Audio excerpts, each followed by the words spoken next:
तो नमस्कार दोस्तों, स्वागत है आपका code with art YouTube channel पर। आज से एक हम नई सीरीज की शुरुआत कर रहे हैं जिसका नाम है लॉजिक बिल्डिंग। तो हम जावा प्रोग्रामिंग का यूज़ करके इस लॉजिक बिल्डिंग की प्रोग्राम करने वाले हैं, जिसको आप देखने के बाद आपका जो स्किल होगा डेवलपमेंट का वो इंक्रीज हो जाएगा। तो हम बिल्कुल बेसिक से एडवांस लेवल तक इस सबको सीखने वाले हैं। अगर कोई नया बंदा भी आता है इस वीडियो पे तो भी वो सीख जाएगा। ओके, जिसको बेसिक नॉलेज तो जावा की होनी चाहिए। तो हम आज से स्टार्ट कर रहे हैं। तो ये हमारा फर्स्ट वीडियो है आज का। ओके, तो इसके लिए हम आईडी यूज़ कर ले जो है वी एस कोड आईडी। और बाय डिफ़ॉल्ट इसमें मैंने मेरा जो कोड रनिंग का सेटअप होता है वो इसमें इंस्टॉल करके रखा हुआ है। अगर आपको ये जानना है कि कैसे इंस्टॉल करना है तो आप नीचे कमेंट कर दीजिए। सबसे पहले तो आपको आपके सिस्टम में जेडीके इंस्टॉल करना पड़ेगा, फिर उसका एनवायरनमेंट पाथ आपको सेट करना पड़ेगा। अगर ये आपको पता नहीं तो आप यूट्यूब पर सर्च कर दीजिए, आपको बहुत सारे वीडियो मिल जाएंगे, उससे आप जेडीके का इंस्टॉलेशन अपने सिस्टम में कर सकते हैं। तो चलिए आज के इस प्रोग्राम को स्टार्ट करते हैं। तो हमारा फर्स्ट प्रोग्राम बिल्कुल बेसिक लेवल का रहने वाला है।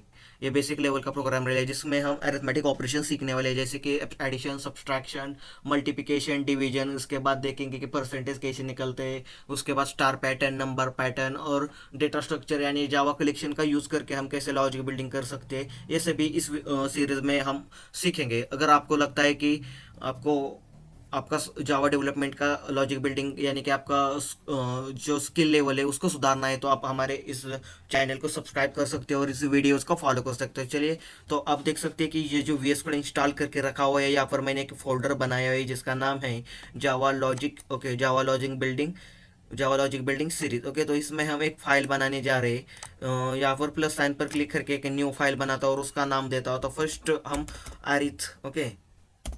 अरिथमेटिक ऑपरेशंस देखने वाले, तो हम इसका नाम देते हैं अरिथमेटिक डॉट जावा। ओके, अरिथमेटिक ऑपरेशंस देगा तो ये बहुत लंबा हो जाएगा, इसलिए जस्ट मैं अरिथमेटिक दे रहा हूँ, अरिथमेटिक डॉट जावा। ओके, तो बाय डिफ़ॉल्ट ये आईडी है, इसलिए जो आप देख सकते हैं कि ये कोड ऑटोमेटिकली मेरे लिए बना रहा है। लेकिन आप कौन सा भी एडिटर यूज़ कर लीजिए, मैं बिल्कुल बेसिक से सिखाऊंगा। कोई एडिशनल चीज़ ये जो बाय डिफ़ॉल्ट मेरे को प्रोवाइड कर रहा है इसको मैं यूज़ नहीं करूँगा। और आपको भी आपको भी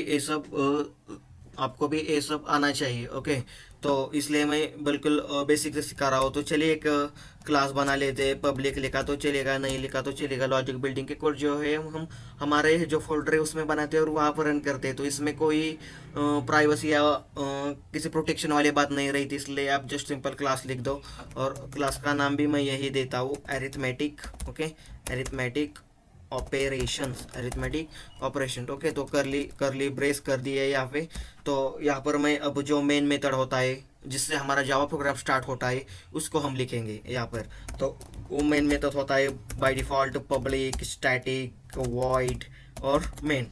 और उसके अंदर हम लेते हैं जो स्ट्रिंग का एरे इसके अंदर हम बनाते हैं। ये स्ट्रिंग का एरे क्यों बनाते हैं? जब भी हम कमांड लाइन से कुछ पास करते हैं, कमांड लाइन आर्गुमेंट से, तो ये स्ट्रिंग एरे के अंदर आ जाता है और इसको हम इस वेरिएबल के नेम से एक्सेस कर सकते हैं। ओके, तो आज के हम अरिथमेटिक ऑपरेशन देखने वाले हैं। जैसे कि इसको मैं थोड़ा सा साइड कर देता हूँ।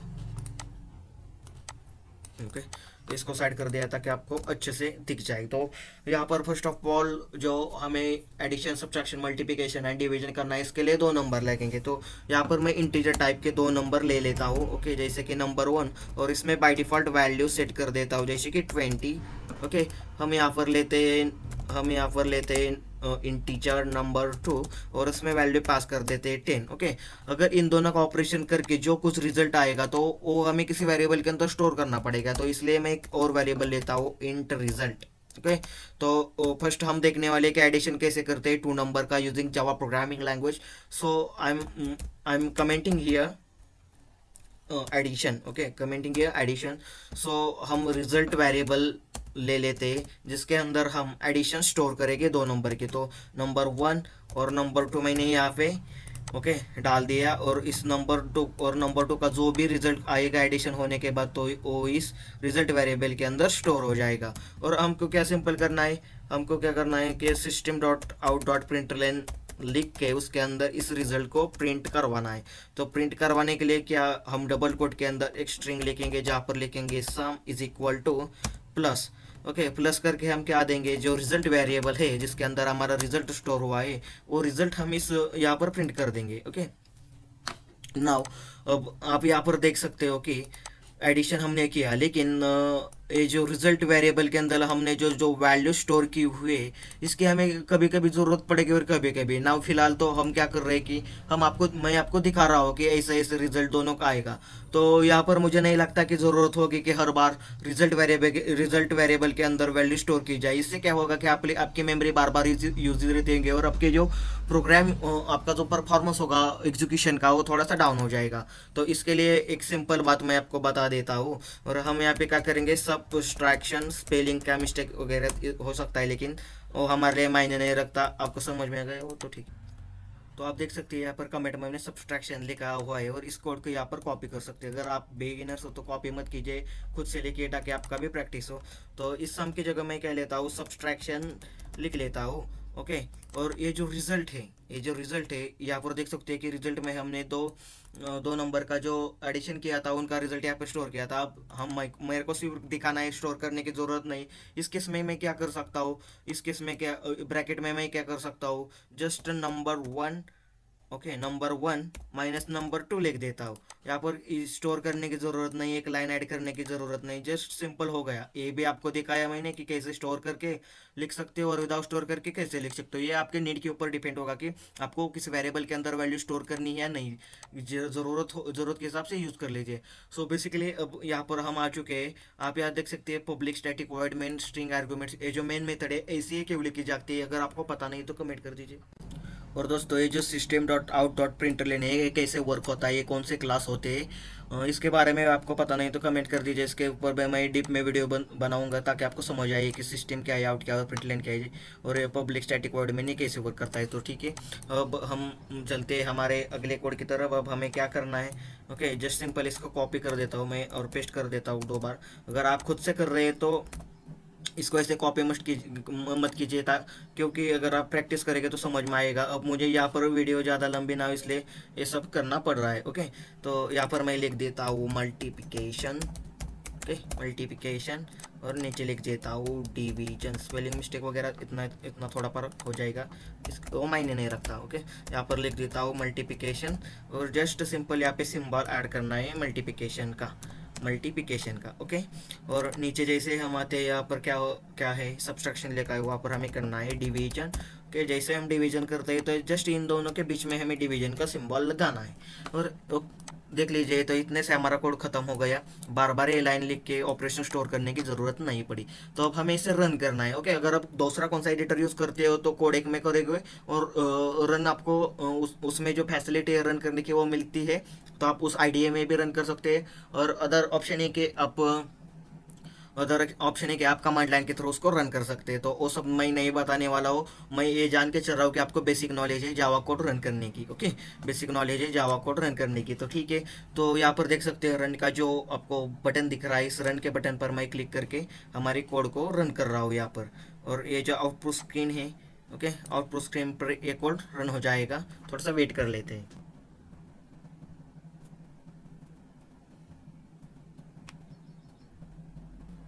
ओके, तो दोस्तों आप यहाँ पर देख सकते हो कि सम हमारे आ चुके हैं, सब्सट्रैक्शन आ चुका है, मल्टीप्लिकेशन आ चुका है, और डिवीजन आ चुका है। ओके, तो ये सब आ गया, हमारा कोड ठीक से चला जो भी हमने आपको बताया था। ठीक है, तो अदर ऑप्शन क्या रहता है, ये जो बाय डिफ़ॉल्ट वैल्यू हमने यहाँ पर स्टोर करके रखी हुई है, असाइन करके रखी हुई है, इसको आप यूज़र के थ्रू भी ले सकते हैं। तो यूज़र के थ्रू लेने के बहुत सारे ऑप्शन है, लेकिन बेसिक ऑप्शन मैं आपको बता देता हूँ कि आप स्कैनर क्लास का यूज़ करके भी यहाँ पर यूज़र से डायरेक्टली वैल्यू ले सकते हो टर्मिनल से। आप बफर रीडर क्लास का यूज़ करके भी डायरेक्टली वैल्यू ले सकते हैं यूज़र की तरफ से, और आप कमांड लाइन के थ्रू भी ले सकते हैं वैल्यू। तो ये हमारा पार्ट नहीं था इस सीरीज़ का, लेकिन इस वीडियो का हमें सिर्फ आपको अरिथमेटिक ऑपरेशन सिखाने थे, लेकिन हम आपको स्कैनर क्लास का यूज़ करके भी दिखा देते हैं कि यूज़र से हमें किस तरह से लेना है, क्या इनपुट लेना है at the time of execution programme. Okay, यहाँ पर वैल्यू स्टोर करने की बजाय हम यूज़र से डायरेक्टली लिख सकते हैं। तो हम यहाँ पे स्कैनर क्लास का ऑब्जेक्ट बनाने जा रहे हैं। ओके, स्कैनर क्लास का, और इसमें हम पास करेंगे सिस्टम डॉट इन। ये क्या होता है, स्टैंडर्ड इनपुट होता है सिस्टम क्लास का। सिस्टम क्लास का, ये सब आपको सीखना पड़ेगा डिटेल में, तो आप तब जाके आपको समझ में आएगा। और सीखना है तो कमेंट कर दीजिए, ओके। सीखना है तो अगर अगर आप ये स्कैनर क्लास यहाँ पर लिखते हैं तो आपको इंपोर्ट करने की ज़रूरत है java.util.scanner, ओके। जावा का जो यूटिलिटी का पैकेज है उसके अंदर स्कैनर क्लास ही आता है बाई डिफ़ॉल्ट। ये मेरे आ गया क्योंकि यहाँ पर आईडी यूज़ कर रहा हो तो फटाक से ऐड कर दे लाई, लेकिन आप इस क्लास को अच्छे से इंपोर्ट कर दीजिएगा। और हमें अब क्या करना है, वैल्यू निकालनी है, ओके। हमें क्या करना है, वो वैल्यू निकालनी है। तो हम यहाँ पर यूज़र को बताते हैं कि वैल्यू डाल दीजिए प्रिंट के ज़रिए, ओके। Enter number, okay. यहाँ पर हमने क्या लिख दिया, इंटर फर्स्ट नंबर। अब ये जो नंबर 1 है, नंबर 2 है, अब यहाँ पर क्या करना पड़ेगा हमें, ओके। नंबर 2 की जगह हम स्कैनर क्लास का यूज़ करेंगे, ओके। स्कैनर क्लास का ऑब्जेक्ट है और उस ऑब्जेक्ट के आगे हमको एक मेथड मिलेगी next int, okay. Next int ये क्या करेगा कि यूज़र से इंटीजर नंबर रीड करेगा, यूज़र से इंटीजर नंबर रीड करेगा। अब ओके, वैसे ये कॉपी करके मैं एक और लाइन बना देता हूँ। यहाँ पर क्या करेंगे हम, यूज़र का बोलेंगे कि भाई आप सेकंड नंबर डाल दो, ओके। सेकंड नंबर डाल दो। और इससे आगे भी क्या लगाएंगे, हमें इंटीजर लेना है तो हम नेक्स्ट इंट लेंगे, ओके।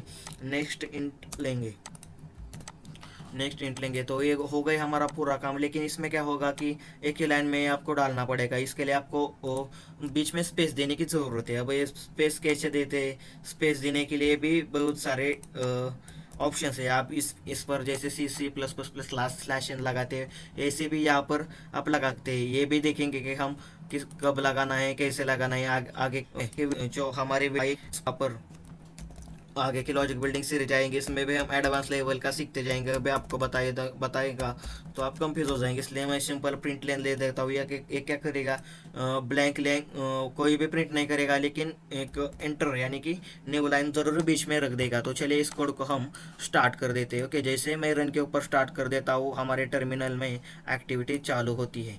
आप यहाँ पर देख सकते हो कि ये क्या बोल रहा है, एंटर फर्स्ट नंबर। यहाँ पर मैं 100 नंबर डाल देता हूँ। बाद में देख सकते हैं आप इंटर सेकंड नंबर बोल रहा है, यहाँ पर मैं 50 नंबर डाल देता हूँ, ओके। देख सकते हो हमारी सम निकल आई, सब्सट्रैक्शन निकल आया, मल्टीप्लिकेशन और डिवीजन। तो दोस्तों यही था आज के वीडियो में, हमने बेसिक ऑपरेशन सीख लिए, अरिथमेटिक ऑपरेशंस। आगे के वीडियो में भी हम यही देखेंगे कि परसेंटेज वगैरह कैसे निकालता है, लीप ईयर जो होता है, नंबर्स में वोवेल्स नंबर क्या होता है, और प्राइम नंबर वगैरह ये सब देखेंगे। स्टार के पैटर्न देखेंगे, न्यूमेरिकल देखेंगे और डेटा स्ट्रक्चर से भी देखेंगे। आप चैनल को सब्सक्राइब कर सकते हैं, ऐसी वीडियो आपको रोज़ाना मिलती रहेगी, जिससे आपके जावा डेवलपमेंट में आपका स्किल इंक्रीज हो जाएगा, इम्प्रूव हो जाएगा। तो मिलते हैं अगले इसी नेक्स्ट वीडियो में। वीडियो थोड़ा लंबा होगा लेकिन आपको जानकारी डिटेल में मिलेगी, और किसी को नहीं समझता तो कमेंट कर दीजिए, उसके ऊपर वीडियो में बना दूंगा। Bye bye.